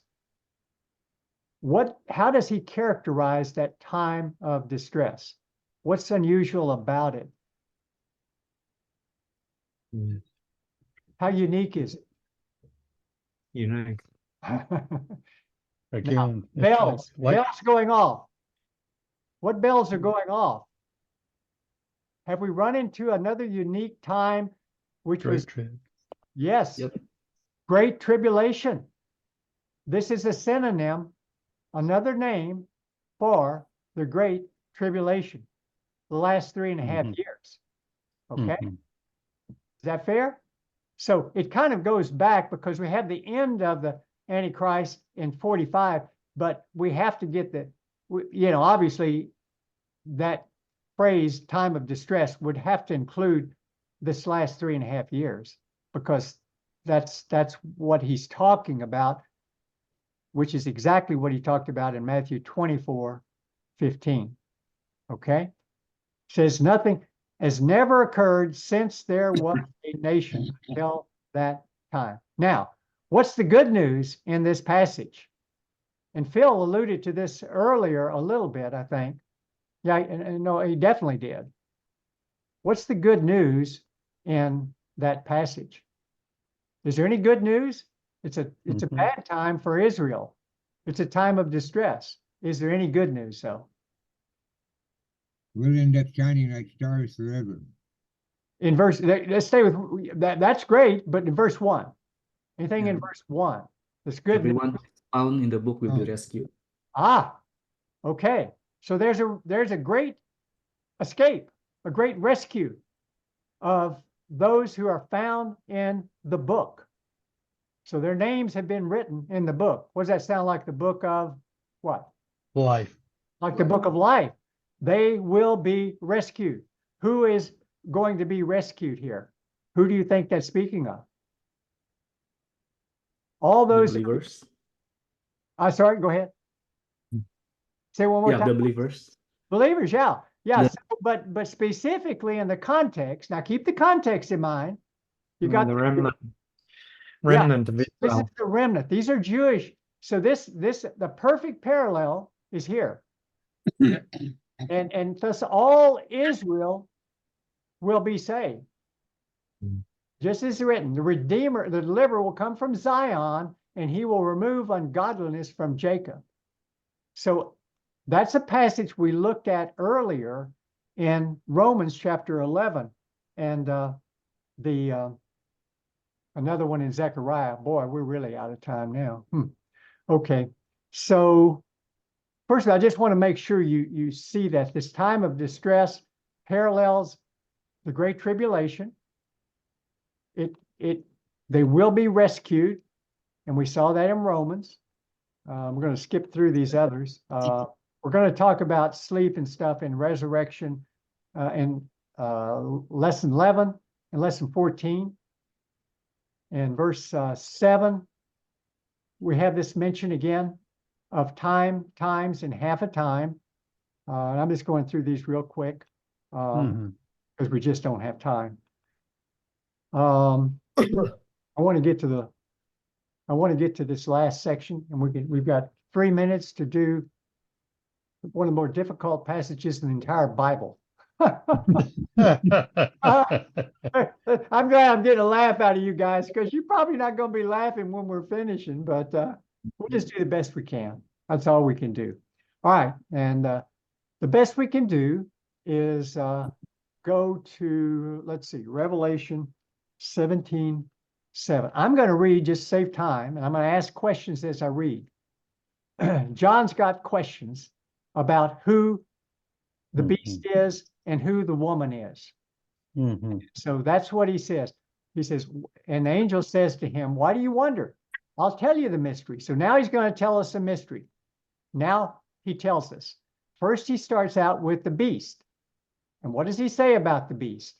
Carries a woman. Carries a woman. And what about the time phrases with him? Yeah. He was not, is about to come. What tenses? We talked about it last week.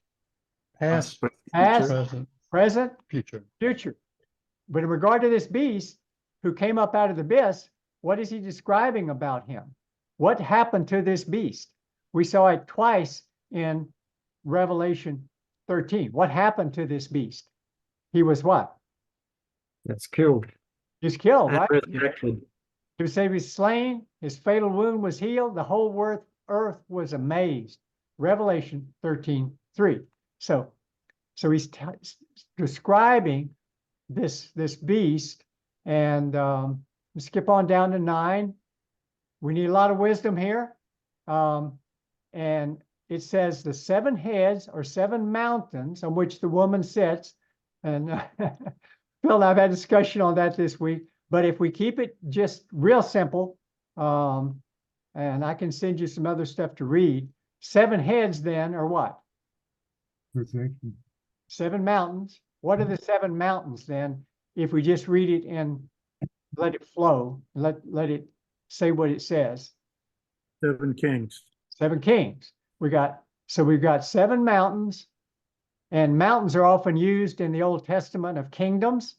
So it could be that this is symbolic very nicely with kingdoms, and then we have the 7 kings.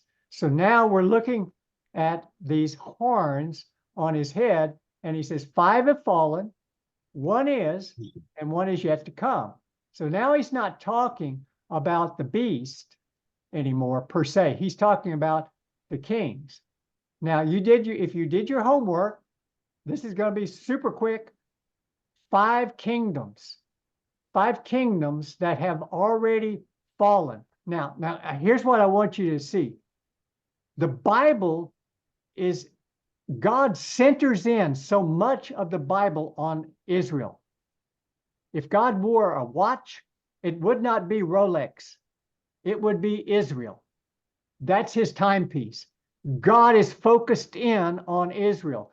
My point with saying that is 5 nations that specifically, intimately have had bad blood with Israel. Who are they?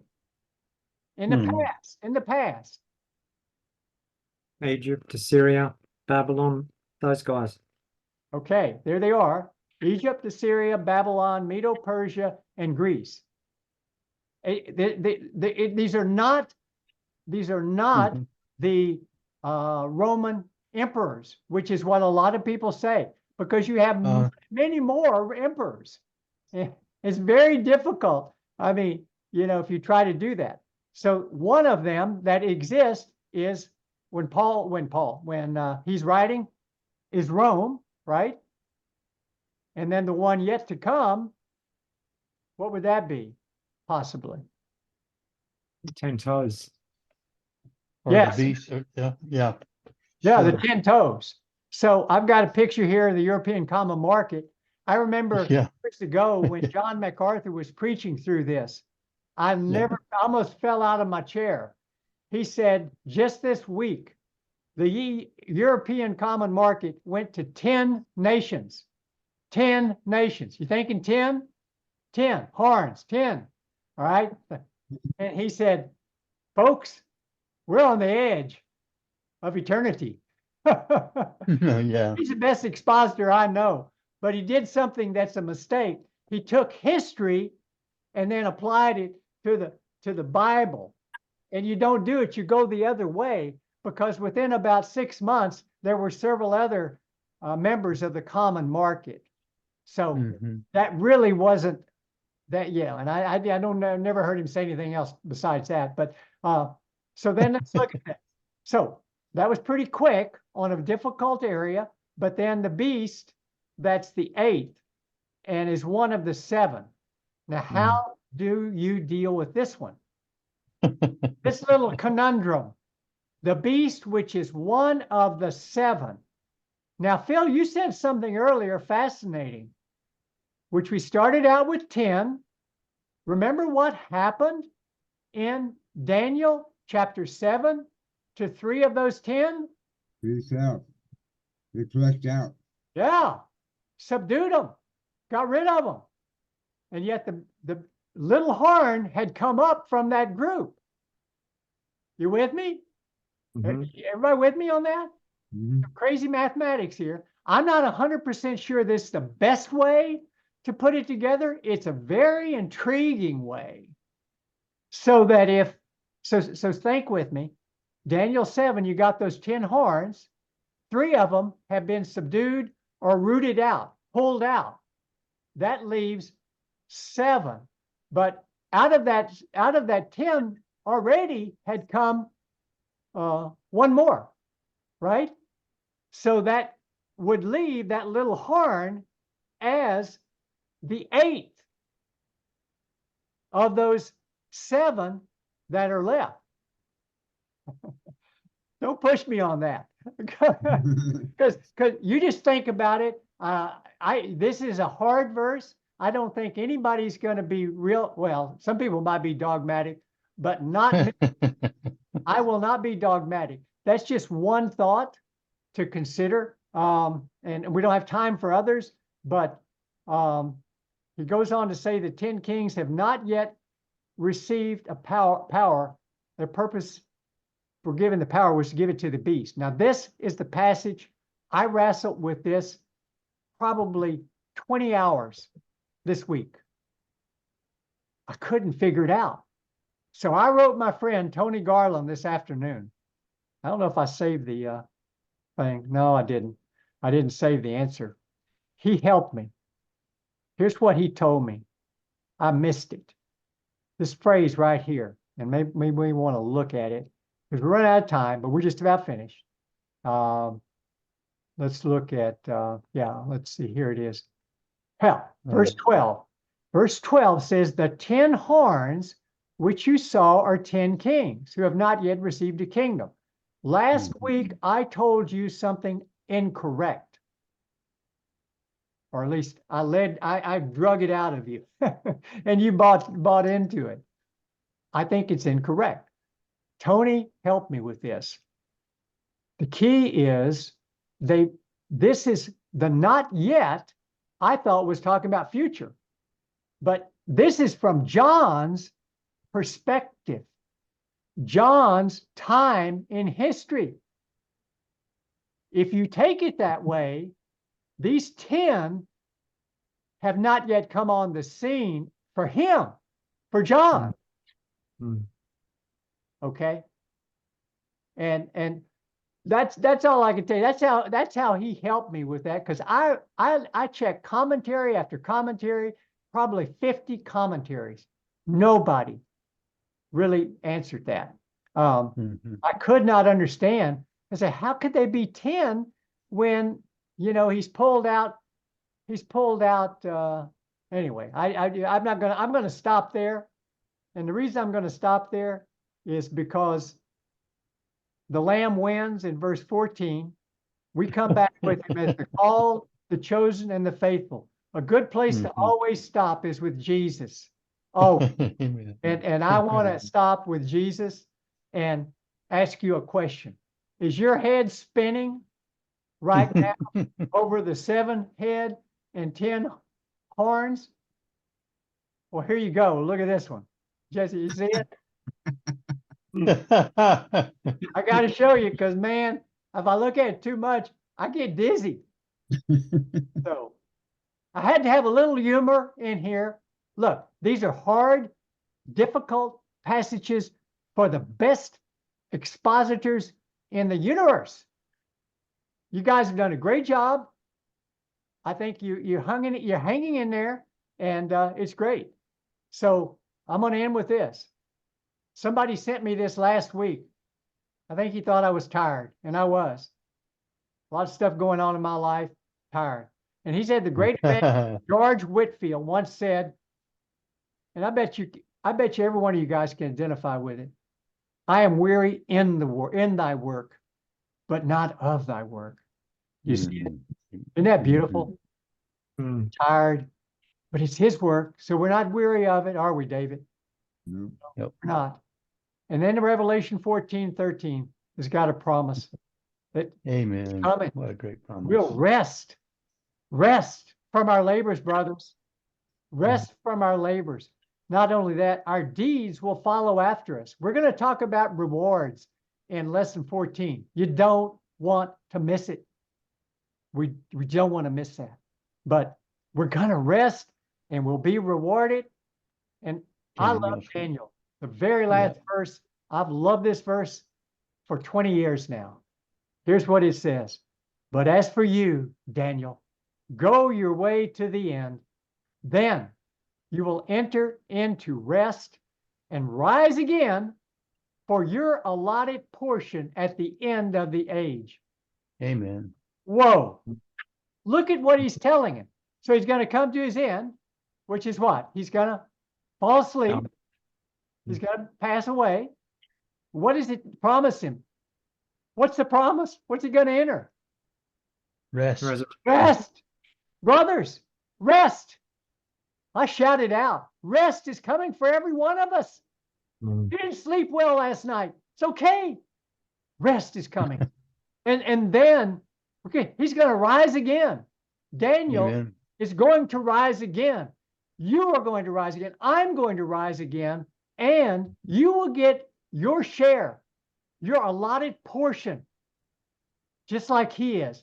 At the end of the age, we are in that age right now. This is the age that he's talking about. At the end of this age, the Old Testament saints will rise up. They will be resurrected.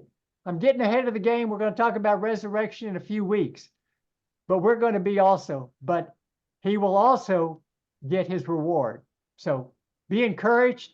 I want to leave you with a tough passage to be encouraged, and consider Jesus, who's endured such hostility by sinners against himself, so that you may not grow weary and lose heart.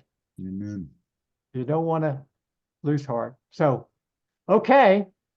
Well, we almost got finished. Is your head spinning?